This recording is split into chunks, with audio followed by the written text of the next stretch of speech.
ફરાળી છે તો તમે એને સવારમાં નાસ્તામાં કે પછી આની ખીર બનાવીને કે પછી આની ભેળ બનાવીને એવી રીતના તમે લઈ શકો છો. સ્મૂધી બનાવીને પણ લઈ શકો છો કોઈ પણ ફ્રૂટ સાથે. તો આપણે આગળ બતાવીશું કે કઈ રીતના કરવાનું છે ને. તો હેલો મિત્રો, ગુડ મોર્નિંગ, જય શ્રી કૃષ્ણ, રાધે રાધે. કેમ છો બધા? મજામાં ને? તો સ્વાગત છે તમારું મારી યુટ્યુબ ચેનલ શ્રદ્ધા લાઈફસ્ટાઈલમાં. તો આજે છે દિવસ 63મો.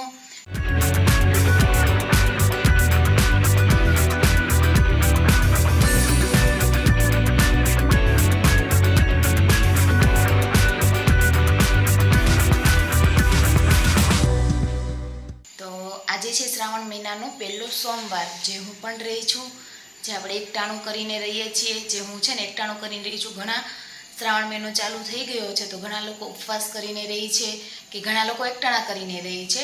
તો જે લોકોને શ્રાવણ મહિનો રહી છે ને એ લોકોએ સવારમાં નોર્મલી લીંબુ પાણી તમે લઈ શકો, અથવા જીરાવાળું કે વરિયાળીવાળું પાણી પણ તમે લઈ શકો. સવારે ઉઠીને તરત 1.5 ગ્લાસ જેટલું. અત્યારે હું નોર્મલ લીંબુ પાણી લઉં છું 1.5 ગ્લાસ જેટલું. તો તમારે પણ એવી રીતના લઈ લેવાનું. અને શ્રાવણ મહિનો ચાલુ થઈ ગયો છે ભાઈ, તો બહુ એવું બધું હેવી નહીં ખાતા, હેલ્ધી ખાઈને તમારો શ્રાવણ મહિનાનો જે ઉપવાસ છે તે કરજો, જેથી તમારું વજન છે ને વધવાને બદલે ઘટે અથવા તો મેન્ટેન રહે. બરાબર છે? જે લોકો જે હિસાબે કરતા હોય એના માટે. અને બટેકાની તળેલી ચિપ્સ ને એવું, બટેકું તમારે ખાવું હોય ને તો નોર્મલ એકાદ બાફીને લઈ શકો. એની ઉપર ચટણી, મીઠું, લીંબુ ને એવું ભભરાવે. બરાબર છે? ડેઈલી નથી કરતી, ક્યારેક કહું છું. ક્યારેક કોઈ ઓપ્શન ન હોય તો તમે એ લઈ શકો, પણ ડેઈલીના ઓપ્શનમાં બટેકું ન એડ કરતા. તો ચાલો મળીશું હવે નાસ્તા ટાઈમે.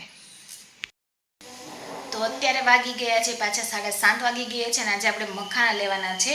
મખાનાને નોર્મલી છે ને થોડુંક અમથું ઘી મૂકી અને છે ને આપણે એકદમ કડક ન થાય ને ત્યાં સુધી હળદર ને મીઠું એડ કરી અને એકદમ કડક જેવા ન થાય સરસ ક્રન્ચી, ત્યાં સુધી આપણે એને છે ને ધીમા તાપે શેકવાના છે.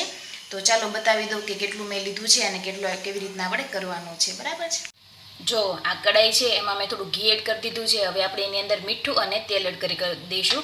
તમારે જો તેલ વાપરવું હોય ને તો તમે તેલ પણ લઈ શકો છો. મેં ઘીનો ઉપયોગ કર્યો છે. જો જે લોકો છે ને મીઠાવાળું એક જ વખત દિવસમાં ખાતા હોય ને એને છે ને નોર્મલી શેકીને લઈ લેવાના. અને હા, મખાના છે ને એકદમ ફરાળી છે તો તમે એને સવારમાં નાસ્તામાં કે પછી આની ખીર બનાવીને કે પછી આની ભેળ બનાવીને એવી રીતના તમે લઈ શકો છો. જે રેસીપી આપણે અલગ અલગ રીતના બનાવશું કે કેવી રીતના બનાવી છે. બરાબર છે? આની સ્મૂધી બનાવીને પણ લઈ શકો છો કોઈ પણ ફ્રૂટ સાથે. તો આપણે આગળ બતાવીશું કે કઈ રીતના કરવાનું છે ને. તે જે લોકો એકદમ ઉપવાસ માટે રહેવાના છે ને એના માટે થોડાક મોંઘા આવે છે પણ હેલ્ધી છે. જો તમારે ઉપવાસમાં બીજા ઓપ્શન જોતા હોય તો તમે એક આ ઓપ્શન સાઈડમાં રાખી શકો છો કે કોઈ વસ્તુના બદલે આ લઈ શકાય. બરાબર છે? બહુ સારી છે. અને એક વાટકો લેવાની છે એટલે પેટ તમારું આરામથી ભરાઈ જશે. તો જો આપણા મખાના મસ્ત બનીને તૈયાર થઈ ગયા છે. ધીમા ગેસે શેકવાના એટલે આરામથી શેકાઈ જાય. જોવો છો ને?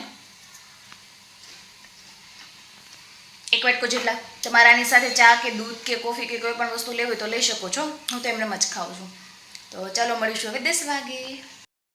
તો અત્યારે હતો બપોરે આપણે જમવાનો સમય. અને સવારે છે ને 10 વાગે મેં આપણે જે ચિયા સીડનું પાણી કઈ રીતના બનાવે ને એનો મેં છે ને રીલ્સ શૂટિંગ કરી હતી. જે રીલ્સમાં હું બતાવ્યું છે મેં કે ડિટોક્સ વોટર કઈ રીતના બનાવું ને તે.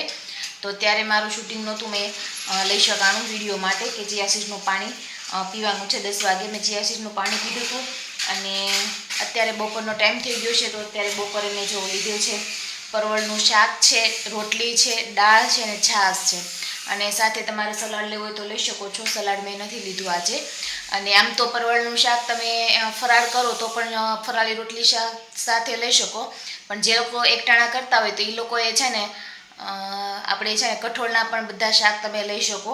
એકટાણા કરતા હોય એને. અને ફરાળ કરતા હોય એ લોકોએ દૂધીનું છે, તુરિયાનું છે, ટિંડોરાનું છે, પરવળનું છે, એવા બધા શાક તમે લઈ શકો રોટલી સાથે. કે પછી મોરૈયો બાફીને ભાતને મોરૈયોને શાક ખાવ હોય તો એ પણ રીતે તમે લઈ શકો છો. તો ચાલો હું જમી લઉં ને તમે પણ જમી લો. તો અત્યારે વાગી ગયા છે 4:30 અને 4:30 વાગે આપણે ફ્રૂટનો ટાઈમ છે. તો અત્યારે મેં લઈ લીધું છે કે ફ્રૂટ તમે જોઈ શકો છો. અને તમારી પાસે કોઈ પણ સિઝનેબલ ફ્રૂટ હોય તો તમે લઈ શકો છો. ખારેક હોય તો કે એટલો વાટકો જેટલી ખારેક લઈ લેવાની છે, બરાબર છે. તો ચાલો મળીશું હવે સાંજે. તો અત્યારે ટાઈમ હતો સૂવાનો, અને સાંજના મેં છે ને જમવામાં મારે ફરાળ હતું, કેમ કે મેં બપોર એકટાણું કર્યું હતું ને એટલા માટે. તે ફરાળમાં મેં છે ને સાંજે બીજી કોઈ વસ્તુ નહોતી બનાવી. મોરૈયાની ખીચડી પહેલાં બનાવી હતી, પણ પછી મોરૈયો હતો ને એટલે પછી મેં છે ને ફ્રૂટ જ ખાઈ લીધું, એટલે એની ખીચડી ન બતાવવાની. તો હું તમને નેક્સ્ટ વિડીયોમાં બતાવીશ કે કઈ રીતના જીરો ઓઇલવાળી આપણે ખીચડી બનાવી શકીએ, જેનાથી આપણું વજન પણ ન વધે અને પેટ પણ ભરાઈ જાય અને ભૂખ પણ ન લાગે, બરાબર છે.